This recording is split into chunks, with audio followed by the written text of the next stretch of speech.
बल्ला तहरीक इंसाफ के पास रहेगा या नहीं? सुप्रीम कोर्ट ने फैसला महफूज कर लिया, 9:30 बजे सुनाया जाएगा। तहरीक इंसाफ को बल्ला वापस देने के पेशावर हाई कोर्ट के फैसले के खिलाफ इलेक्शन कमीशन की दरखास्त पर समाअत में चीफ जस्टिस ने रिमार्क्स दिए कि पीटीआई ये तो नहीं कह सकती कि इंटर पार्टी इंतखाबात करवाएं या नहीं, हमारी मर्जी, किसी को लेवल प्लेइंग फील्ड के नाम पर तरजीह नहीं दी जा सकती। तहरीक इंसाफ में लोग इलेक्शन से नहीं सिलेक्शन से आए, पूरी बॉडी मुकाबले के बगैर आई, किसी और को पीटीआई ने इंटर पार्टी इलेक्शन लड़ने ही नहीं दिया। ये बात वाज़ेह हो गई कि अकबर एस बाबर बानी रुकन थे, लेकिन फिर आपने आइन बदल लिया। अगर 6 पैनल थे और 6 के 6 मुंतखब हो गए तो फिर इज्तिमा की क्या जरूरत थी? तहरीक इंसाफ के वकील अली जफर ने कहा, सियासी जमातों में लीडर की इज्जत के तहत लोग उनके फैसले की मुखालफत नहीं करते। पीटीआई के पास बानी पीटीआई जैसी क़यादत है जिसके फैसले पर लोगों ने एतराज़ नहीं किया। इस पर चीफ जस्टिस ने कहा, माजरत के साथ फिर ये जमहूरियत नहीं आमरीत है, वो इसे आमरीत कहेंगे। कुछ ओहदेदारों पर एतराज़ ना हो समझ आती है, मगर किसी पर एतराज़ ना होना समझ से बाहर है। अब अगर 8 फरवरी के इंतखाबात में पार्लियामेंट में 326 लोग बिला मुकाबला आ जाए तो क्या वो इलेक्शन होगा? अकुल दानिश भी कोई चीज़ होती है। जस्टिस मोहम्मद अली मजहर ने रिमार्क्स दिया, आप लेवल प्लेइंग फील्ड मांगते हैं, अपने अरकान को भी तो लेवल प्लेइंग फील्ड देनी होगी।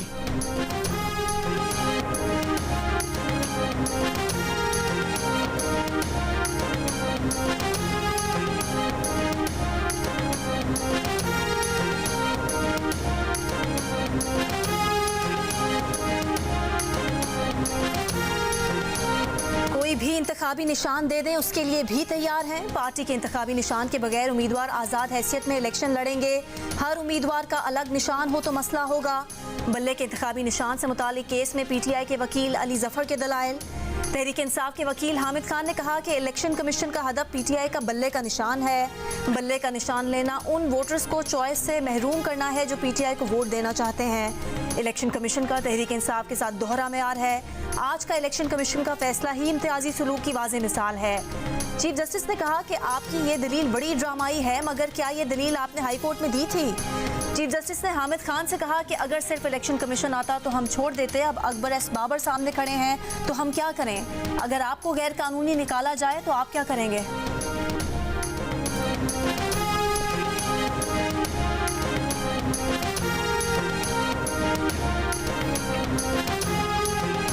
एक ही उनका दुखड़ा है इलेक्शन कमीशन का, इलेक्शन करा लो अपने पार्टी में, खत्म। हमने कहा इर्रेगुलर, ने कराए लेकिन इर्रेगुलर नहीं, वो जब आपने कराए वो ने आपको मुस्तरद कर दिए। हाँ। जो आप कहते हैं कराएं वो पे क्वेश्चन मार्क आ जाता है ना उस पर।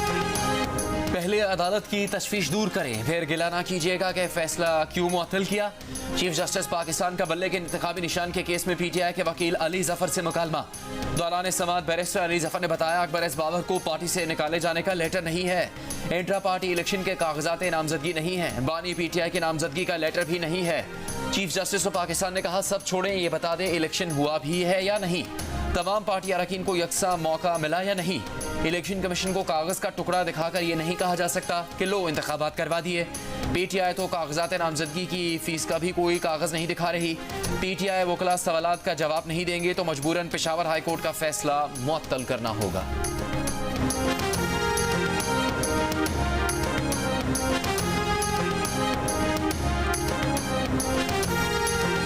बज़ाहिर आज फौज की मुदाखलत नजर नहीं आ रही। माजी में एस्टैब्लिशमेंट का किरदार बिल्कुल वाज़ेह और सख्त तरीन रहा। पीटीआई अगर सिर्फ इल्ज़ाम तराशी और सियासी ड्रामा करना चाहती है तो इदारे कमज़ोर होंगे। चीफ जस्टिस पाकिस्तान के रिमार्क्स। पीटीआई के वकील से कहा कि आप कहते हैं कि एस्टैब्लिशमेंट का इलेक्शन कमीशन पर दबाव है तो उसको साबित करें। एस्टैब्लिशमेंट क्यों इलेक्शन कमीशन पर दबाव डालेगी? आप जब बदनीयती का इल्ज़ाम लगाते हैं तो बताएं कि बदनीयती कहाँ है। अदालत आईनी इदारों को कंट्रोल तो नहीं कर सकती, सिर्फ मीडिया पर इलेक्शन कमीशन पर इल्ज़ामात आयद करना काफ़ी नहीं, इलेक्शन कमीशन की बदनीयती साबित करना होगी। दौरान समाअत चीफ जस्टिस ने ये रिमार्क्स भी दिए कि आजकल हर कोई एस्टैब्लिशमेंट का लफ्ज़ इस्तेमाल करता है, असल नाम फौज है, हमें खुलकर और मुकम्मल बात करनी चाहिए।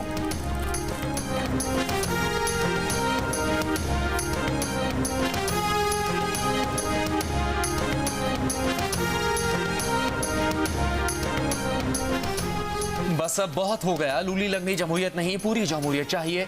इंतखाबात में अगर पार्लियामेंट में 326 लोग बिला मुकाबला आ जाए तो क्या वो इलेक्शन होगा? चीफ जस्टिस पाकिस्तान का पीटीआई वकील से सवाल। कहा, आप ये नहीं कह सकते कि जमहूरियत चाहिए मगर घर में नहीं चाहिए, आपको सियासत चाहिए, जमहूरियत नहीं चाहिए। अली जफर ने कहा, पीटीआई के पास बानी पीटीआई जैसी क़यादत है जिसके फैसले पर लोगों ने एतराज़ नहीं किया। चीफ जस्टिस कादी फाजीसा ने कहा, माजरत के साथ फिर ये जमहूरियत नहीं आमरीत है, अब हम मुकम्मल जमहूरियत पर चलेंगे। सियासी जमातों में भी जमहूरियत आनी चाहिए। आपके लोग कह रहे हैं कि हमें भी इलेक्शन लड़ने दिया जाए, बस इतनी सी बात है।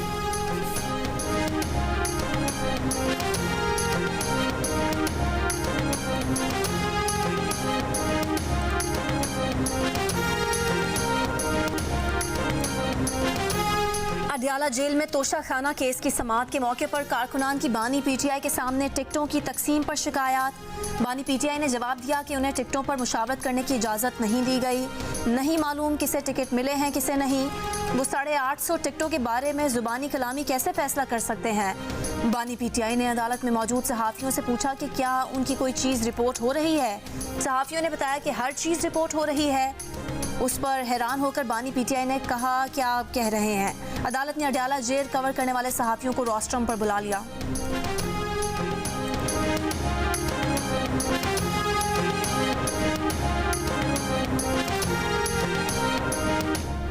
तहरीक इंसाफ ने टिकट होल्डर्स को बल्लेबाज के निशान वाली पीटीआई नजरियाती का टिकट भी दे दिया। इलेक्शन कमीशन का भी फौरी इकदाम, एक पार्टी के उम्मीदवार को दूसरी पार्टी तक टिकट देने पर पाबंदी लगा दी।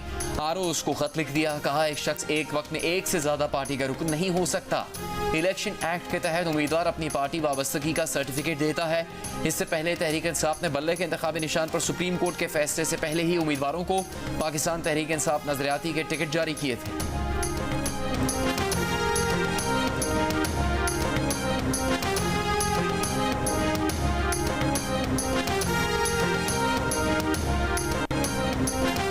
बल्लेबाज के निशान वाली पीटीआई नजरियाती के चेयरमैन अख्तर इकबाल डार ने पीटीआई से पार्टी टिकट से मुतालिक किसी भी मुआहदे की तरदीद कर दी। प्रेस कॉन्फ्रेंस करते हुए कहा कि उन्हें इल्म नहीं कि पीटीआई के उम्मीदवारों ने पीटीआई एन के टिकट कहां से लिए। इलेक्शन कमीशन का काम है कि जिन्होंने जालसाजी की उनको पकड़े। तर्जुमान पीटीआई रऊफ हसन ने पीटीआई नजरियाती के सरबराह का दावा मुस्तरद कर दिया। प्रोग्राम नया पाकिस्तान में गुफ्तगू करते हुए कहा कि अख्तर इकबाल डार ने 2 हफ्ते कबल पीटीआई से बाकायदा मुआहदा किया, जिस पर उनके दस्तखत भी मौजूद हैं। चेयरमैन पीटीआई नजरियाती ने टिकटों पर दस्तखत भी पीटीआई के दफ्तर में बैठकर किए। यकीनन अख्तर इकबाल डार पर दबाव होगा जैसे पहले लोगों पर था, और उन्होंने प्रेस कॉन्फ्रेंसेस की।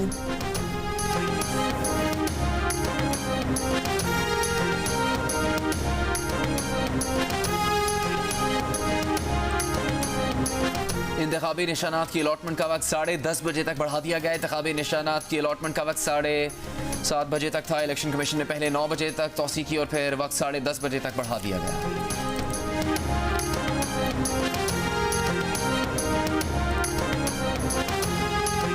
बल्ले के निशान से मुतालिक सुप्रीम कोर्ट में समाअत के दौरान इलेक्शन कमीशन के वकील मखदूम अली खान ने कहा कि इलेक्शन कमीशन ने सिर्फ पीटीआई नहीं, दीगर 13 सियासी जमातों के खिलाफ भी एक्शन लिया है। उन 13 जमातों में से एक ने इस फैसले को सुप्रीम कोर्ट में चैलेंज भी किया, जहां इलेक्शन कमीशन के फैसले को बरकरार रखा गया है। चेयरमैन पीटीआई बैरिस्टर गौहर के घर छापा। सुप्रीम कोर्ट में बल्ले के निशान के मामले की समाअत के दौरान घर पर नामालूम अफराद के छापे की इत्तला मिलने पर बैरिस्टर गौहर अदालती कार्रवाई छोड़कर चले गए। चीफ जस्टिस ने नोटिस लेकर एडिशनल अटॉर्नी जनरल को मामले की छानबीन का हुक्म दिया। आईजी इस्लामाबाद को तलब कर लिया। आईजी ने सुप्रीम कोर्ट पहुंचकर बताया कि कुछ इश्तिहारियों की इत्तला पर छापा मारा गया। ये नहीं बता सके कि मतलूब इश्तिहारी कौन थे। माना कि छापा मार पार्टी को नहीं पता था घर बैरिस्टर गौहर का है। कहा छापा मारने वाले ये पता चलते ही वापस चले गए कि घर बैरिस्टर गौहर का है। इससे पहले बैरिस्टर गौहर ने अदालत को बताया कि 4 वीगो डाले में नामालूम अफराद ने उनके घर धावा बोलकर बेटे और भतीजे को तशद्दुद का निशाना बनाया। कंप्यूटर और दस्तावेजात साथ ले गए।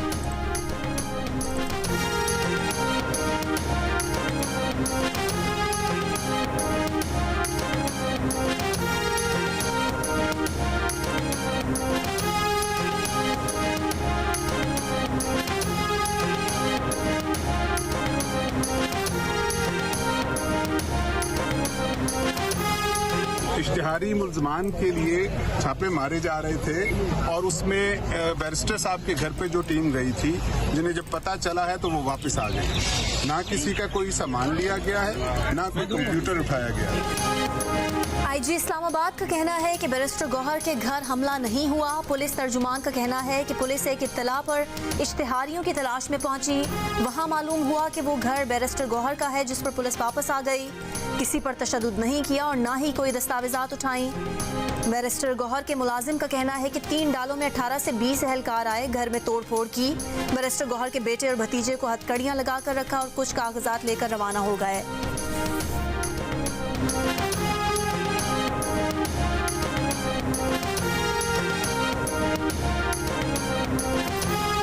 जो इस मुल्क के जो मसाइल हैं उनकी वजह से हम इलेक्शन लड़ रहे हैं और हम ही वो जमात है जो इनको हरा सकते हैं। आप अपने साथियों को बताएं कि जब आप शेर के शिकार के लिए निकलते हो तो बल्ला इस्तेमाल नहीं होता, तीर ही काम आता है। शेर का शिकार बल्ले से नहीं तीर से होगा। बिलावल भुट्टो जरदारी का बहावलपुर में जलसे से खिताब। कहा शिकार का मौसम है और शेर का शिकार करना है। कारकुन अपने साथियों को बताएं पीपल्स पार्टी ही वो जमात है जो मुस्लिम लीग नून को हरा सकती है। हमारा मुकाबला किसी सियासी जमात से नहीं, बेरोजगारी, गुर्बत और महंगाई से है। लाहौर में सहाफियों से गुफ्तगू करते हुए बिलावल भुट्टो जरदारी ने कहा पीटीआई ने इंट्रा पार्टी इलेक्शन में गड़बड़ की। हो सकता है उन्हें अपनी गलतियों की वजह से दूसरे निशान पर इलेक्शन लड़ना पड़े। लेवल प्लेइंग फील्ड मिले या ना मिले, जैसी भी पिच मिले, भागने और झुकने वाले नहीं, डट कर मुकाबला करेंगे।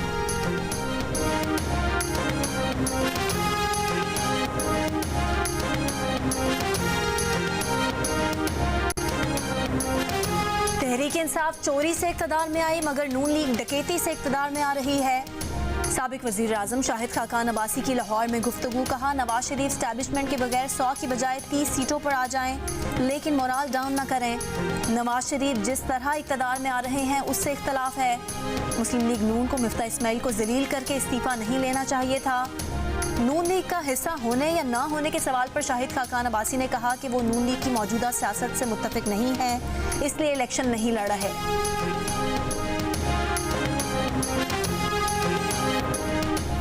अवामी नेशनल पार्टी की लालटेन बच गई। इलेक्शन कमीशन ने इंतखाबी निशान बहाल कर दिया। 20,000 रुपये का जुर्माना लगा दिया।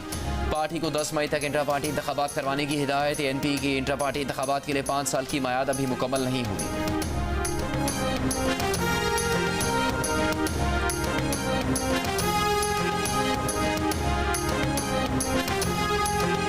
मोहन सलाही के कागजात नामजदगी मुस्तरद करने का आरओ और अपैलेट ट्रिब्यूनल का फैसला बरकरार।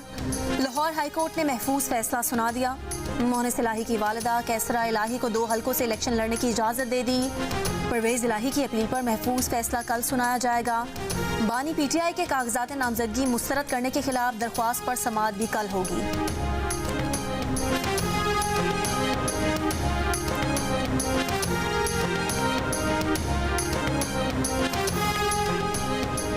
पंजाब में मुस्लिम लीग नून की कौमी और सूबाई असम्बली के 36 उम्मीदवार आपस में करीबी रिश्तेदार हैं। नवाज शरीफ, उनकी बेटी मरियम नवाज, नवाज शरीफ के भाई शहबाज शरीफ और उनके बेटे हमजा शहबाज कौमी असम्बली के लिए उम्मीदवार हैं। मरियम, हमजा और शहबाज शरीफ सूबाई असम्बली से भी उम्मीदवार हैं। नून लीग ने पंजाब में 8 नए चेहरों को कौमी असम्बली के लिए मैदान में उतार दिया। मरियम नवाज, बिलाल अजहर कियानी, अताउल्लाह तारर, शहरबानो बुखारी, राजा उसामा सरवर, राना अहमद अतीक, उस्मान नजीब अवैसी और अजीज तारिक पहली बार इंतखाबात में हिस्सा ले रहे हैं।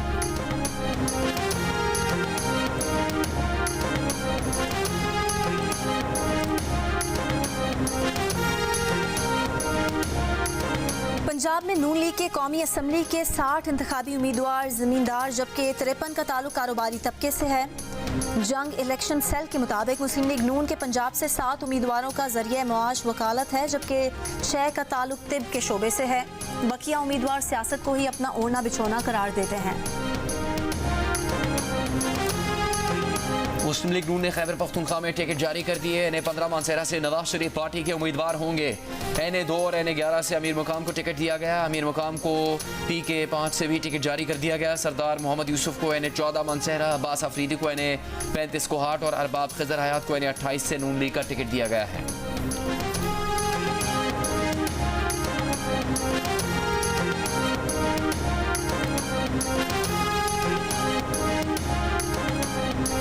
जमात इस्लामी सिराजुल हक ने शब कदर में इंतखाबी जलसे से खिताब करते हुए कहा कि जमात इस्लामी वाहिद सियासी जमात है जो मौरूसियत से पाक है। पाकिस्तान की सियासत, कारोबार और वसाइल पर 2% लोगों का कब्जा है।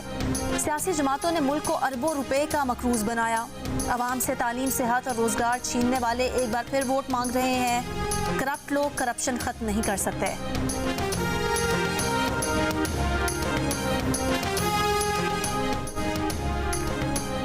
समाअत के दौरान चीफ जस्टिस कादी फायद ईसा की पीटीआई के मुद्दई नयाजुल्लाह न्याजी के बार बार बोलने पर इजहार बरहमी। चीफ जस्टिस ने कहा, हम आपसे बात ही नहीं कर रहे, आप कह दें कि अली जफर आपके वकील नहीं हैं तो ही हम आपको सुनेंगे। बैरिस्टर अली जफर ने नयाजुल्लाह न्याजी के तर्ज अमल पर माजरत की तो चीफ जस्टिस ने कहा, क्या हम इन्हें नोटिस करें? नयाजुल्लाह न्याजी फिर रोस्टर पर आया और कहा, जब उनका बेटा लॉ क्लर्क के लिए इंटरव्यू देने आया था तो आपने उससे भी पीटीआई के सवालात किए थे। इस पर चीफ जस्टिस ने कहा, यह सब कुछ लाइव जा रहा है, उन्हें तो इल्म भी नहीं कि नयाजुल्लाह न्याजी का कोई बेटा भी है। इल्जाम तराशी करके इदारों को तबाह ना करें।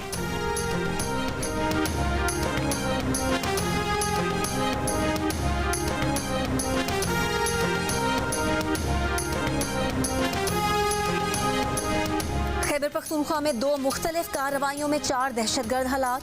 ISPR के मुताबिक शिमाली वजीरिस्तान के जिला मीर अली में कार्रवाई के दौरान 2 दहशतगर्द मारे गए।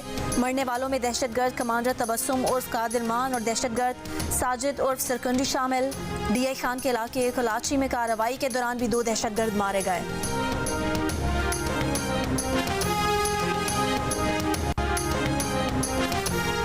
मुल्की सतह पर प्याज की कीमतों में कमी के लिए वजारत तिजारत ने प्याज की बरामदी कीमत 130 रुपये फी किलो का इजाफा कर दिया। एक्सपोर्टर्स को प्याज 210 रुपये की बजाय 340 रुपये में बाहर भेजने की हिदायत। पेश की रकम लाने की शर्त भी आयद कर दी। नोटिफिकेशन जारी। फैसले से मकामी सतह पर प्याज की कीमतों में कमी का इम्कान। वजारत तिजारत का प्याज की मकामी तलब और रसद पर नजर रखने और ज़रूरत के मुताबिक बरामदी कीमत मजीद बढ़ाने का भी फैसला। भारत की जानिब से प्याज की बरामद पर पाबंदी के बाद पाकिस्तान से प्याज की एक्सपोर्ट में इजाफा हुआ, जिससे मकामी सतह पर कीमत 250 रुपये फी किलो से भी बढ़ गई।